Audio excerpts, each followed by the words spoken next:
Imagine this scenario.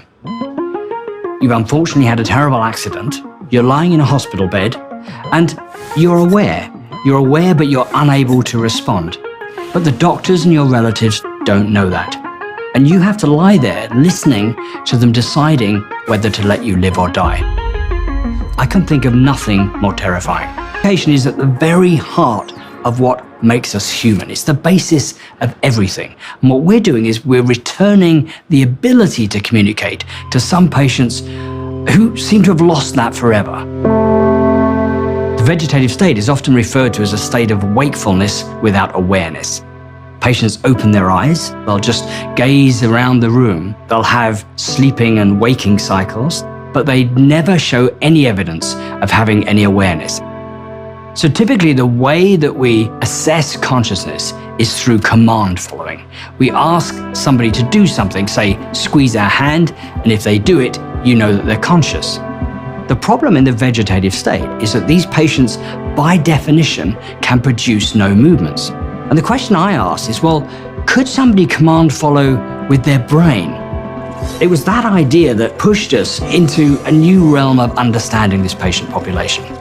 When a part of your brain is involved in generating a thought or performing an action, it burns energy in the form of glucose, and it's replenished through blood flow. As blood flows to that part of the brain, we're able to see that with the fMRI scanner. I think one of the key insights was the realization that we could simply get somebody to lie in the scanner and imagine something, and based on the pattern of brain activity, we will be able to work out what it is they were thinking.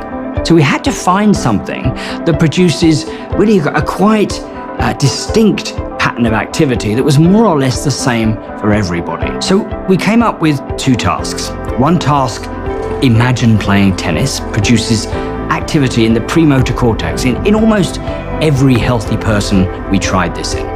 A different task, thinking about moving from room to room in your house, produces an entirely different pattern of brain activity. Particularly, it involves a part of the brain known as the parahippocampal gyrus. And again, it's very consistent across different people. So we realized that we could use this as a simple mechanism for asking yes and no questions. We could say, well, I'm going to ask you a question. If the answer is yes, imagine playing tennis. If the answer is no, imagine thinking about moving through the rooms of your home.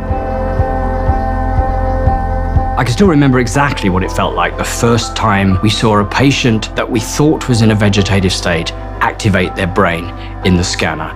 The patient's name was Kate. Nobody would have predicted that we would have seen brain activity in response to asking a patient to do something. And when we first saw it, it was absolutely astonishing. Before we made that discovery, nobody ever bothered to look at any of these patients. Very few people even asked the question, is it possible that some of them are there? Now, people ask this question all the time. We've scanned several hundred patients who were presumed to be in a vegetative state. And it turns out that about 20% or 1 in 5 of them is not that at all. By that I mean they're aware of the situation they're in, they're aware of conversations going on around them, they have thoughts, they have emotions, they maybe even have feelings about their future, but is largely unable to move any part of their body. I think you could very easily describe what we've done as an early version of mind reading. I think over the next few years, this is going to be a really exciting area of research, and we will move closer and closer to being able to decode what somebody is actually thinking. We are now in a position where we can ask some of these patients what it is that would make them more comfortable. Even, are you in any pain? And of course, we can act on those questions. We can make them more comfortable. Communication is the thing that really makes us human. If we can give these patients back the ability to make decisions, I think we can give them back a little piece of their humanity.